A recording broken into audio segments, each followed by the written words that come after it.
So today, now, because I already posted the 4 and 6 and 7 and 9. 7 and 9 is on the way uploading. But probably if this video is posted, that video is already posted anyway. So you're gonna read chapter 10 to 12. 10, 11, and 12.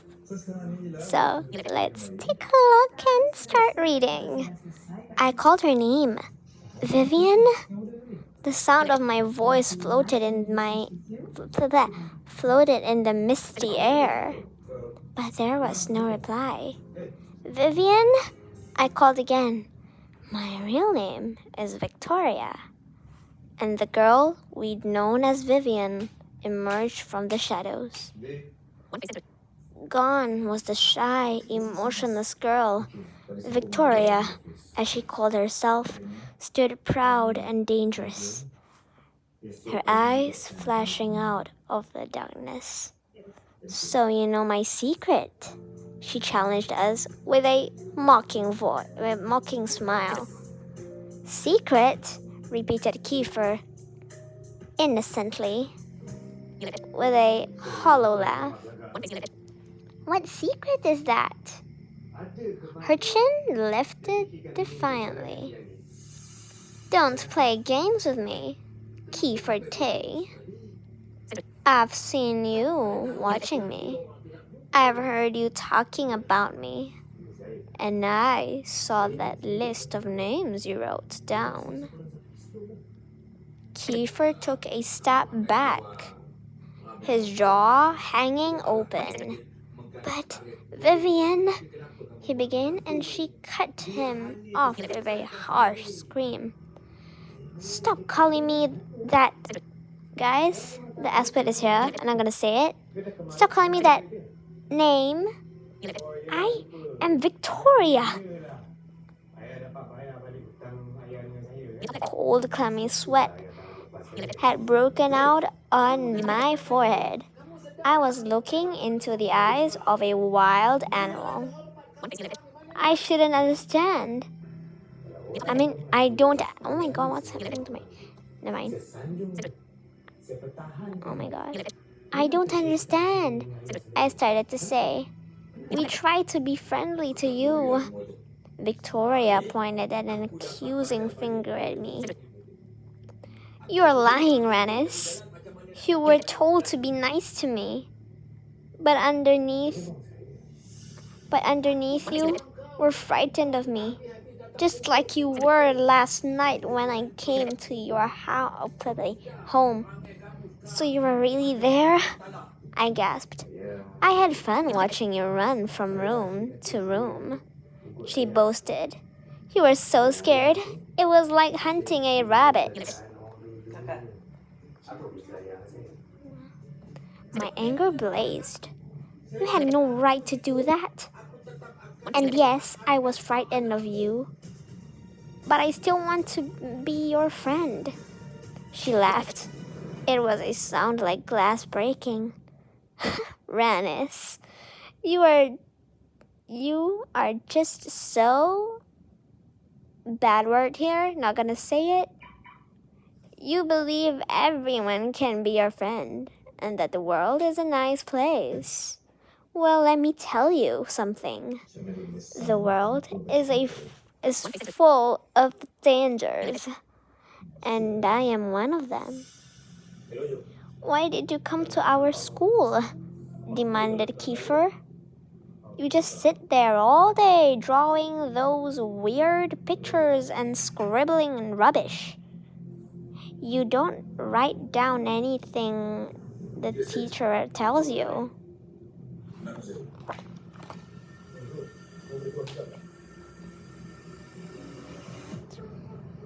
My dear little boy, I don't come to your school to study. Her laughter rang with the thrill of steel striking stone. Her eyelids fluttered like bats' wings. I came to find victims. Farliana's knees buckled and I caught her before she fell. Despite my fear and the sweat trickling down my cheeks, something didn't make sense about Vivian or Victoria or whatever she wanted to be called. Or whatever she wanted to call herself. Vivian, I began. Victoria! She screamed. Why did you choose our school? I asked. Why didn't you find your victim somewhere else? She shot me an angry look. Because I am a vampire princess and I want the best. I want fresh new victims, like you and your friends. Stop it, squealed Farliana. You are scaring me. Victoria sneered at her. My dear, when I have finished with you, we can all go in search of victims together. You mean you want to turn me into a vampire? Farliana was horrified. No way. My dad wouldn't allow it. Well, he can be the first person you bite.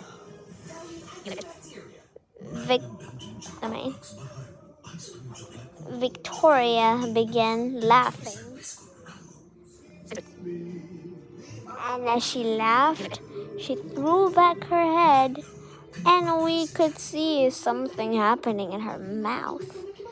The gums above her top row of teeth began to swell. It grew bigger and bigger until they split open and two new teeth forced their way through. Sharp fangs that dropped lower and lower. That needle-sharp point stained of dried blood. Farliana screamed. Sweat rolled down Kiefer's face like raindrops. I was frozen to the spot. Welcome to the world of the vampires, said Victoria. Your initiation ceremony will begin as soon as the full moon rises. To be honest, this Victoria thing is crazy. But guys, I'm not spoiling the story end, so I'm not gonna tell you actually what. Talking about that, we're at chapter 12, so yeah. We couldn't take our eyes off her fangs. They were twin points of evil. And when Victoria spoke, her breath drifted toward us and was no longer a joke. It was a smell of terror, the smell of death. Until the moon rises, you will come into this room, she ordered. She opened a door we hadn't noticed before and was set into a rough brick wall in the gloom behind us. Her fangs flashed in a smile as we held the door open. Come in, she invited us. I won't bite you yet. We entered a small shadowy room. A lamp hanging on a wall created a lone pool of light.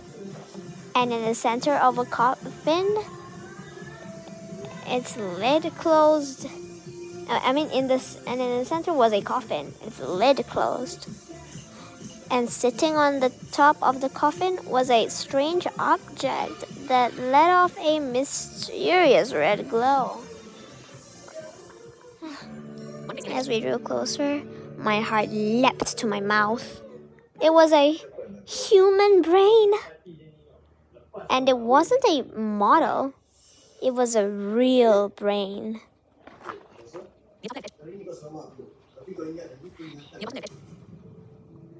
A real human brain with a forest of wires attached to it, pulsating and alive. I swung round on Victoria. What's that doing here? The brain.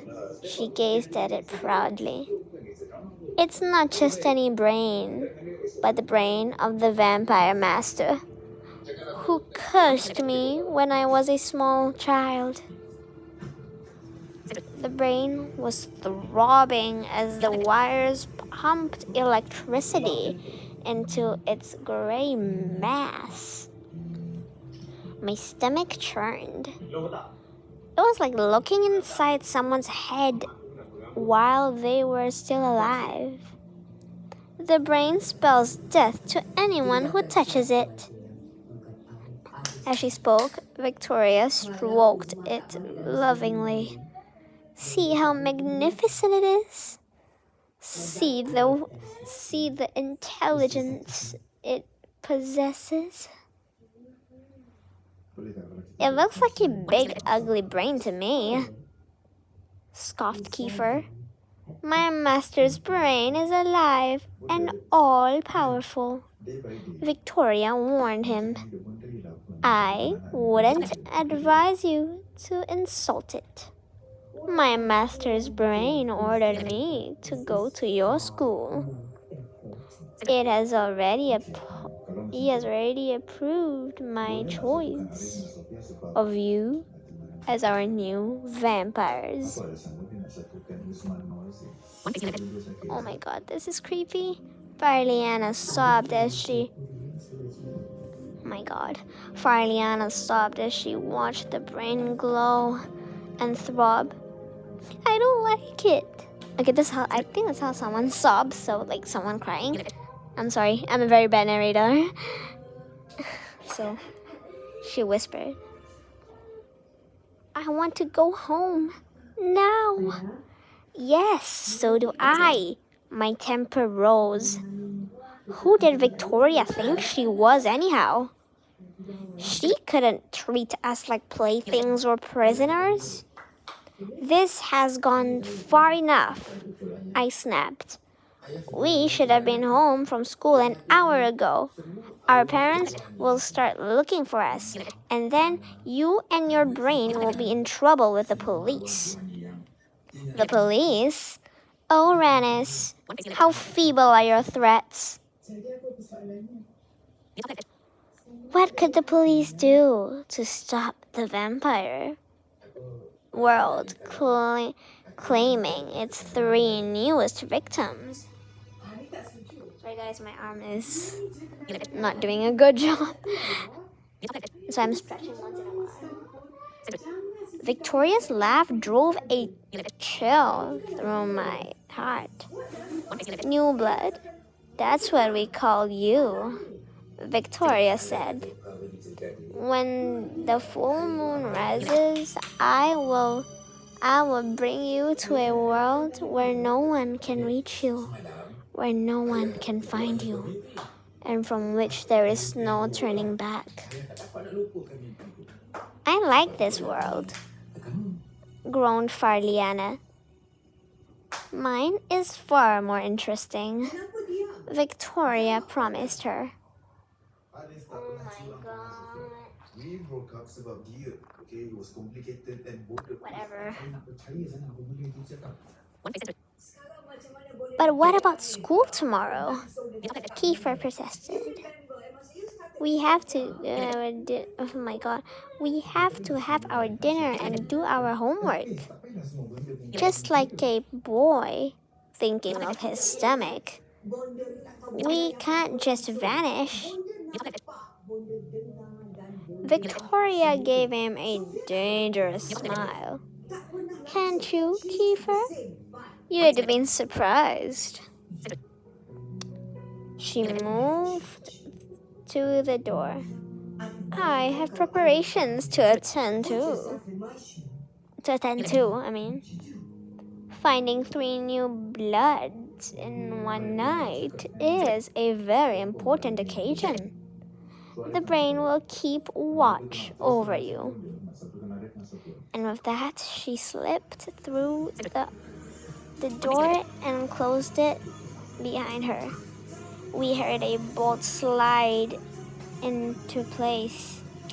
Farliana gripped my hand. We have to get out of here, she begged. She's crazy, complained Kiefer. I'm not going to stay in here with that dumb old brain. No sooner had he spoken than the electricity surged through the brain and flashes white heat bursting out. Kiefer backed away, his eyes bulging. That thing heard me, he gasped. What are we going to do now? What are we going to do? Farliana wondered.